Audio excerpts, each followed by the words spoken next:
السلام علیکم دوستو، میرا نام ہے شعیب علی اور آج کی ہماری کہانی بہت ہی دلچسپ ہے جس کا ٹائٹل ہے کہانی شروع کرتے ہیں۔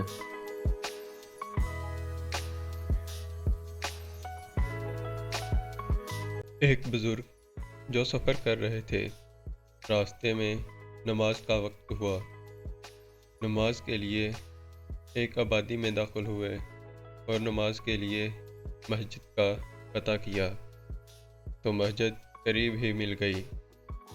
جب نماز کے لیے مسجد میں داخل ہونے لگے تو خیال آیا کہ میری سواری یعنی گھوڑا اس کے حوالے کروں، کہیں ایسا نہ ہو کہ میری غیر موجودگی میں میری سواری اور اس پر لگی بیش قیمتی زین جو گھوڑے کی کمر پر باندھتے ہیں چوری ہو جائے۔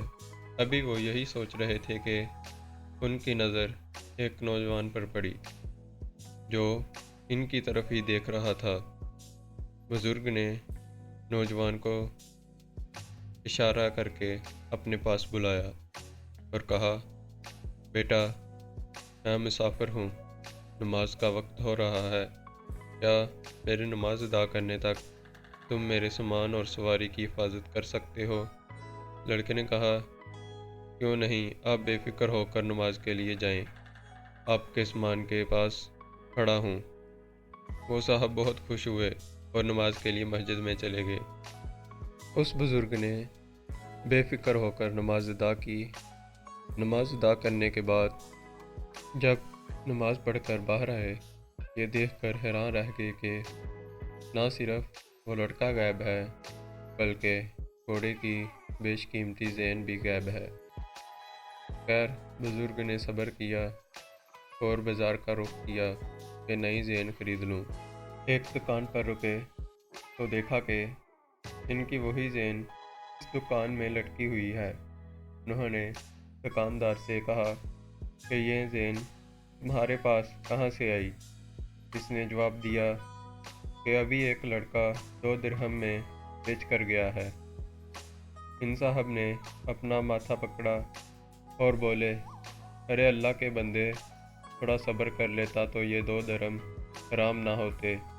دکاندار نے ان کی بات کا مطلب پوچھا تو بزرگ نے بتایا کہ میں اپنا گھوڑا اور اس پر لگی بیش قیمتی زین ایک لڑکے کے حوالے کر کے گیا تھا جو میرے نماز پڑھنے کے بعد جس نے وہ زین تمہیں 2 درہم میں بیچ دی۔ میں نماز میں یہی سوچ رہا تھا کہ نماز پڑھ کر اس لڑکے کو 2 درہم دوں گا، مگر افسوس جلد بازی کی وجہ سے اس نے اپنی کمائی حرام کر لی۔ اگر صبر کر لیتا تو یہی 2 درہم اسے ملتے، مگر جائز طریقے سے ملتے۔ انسان کو رزق اتنا ہی ملتا ہے جو اللہ نے نصیب میں لکھ دیا ہے۔ حرام یا حلال طریقے سے حاصل کرنا ہمارے اختیار میں ہے۔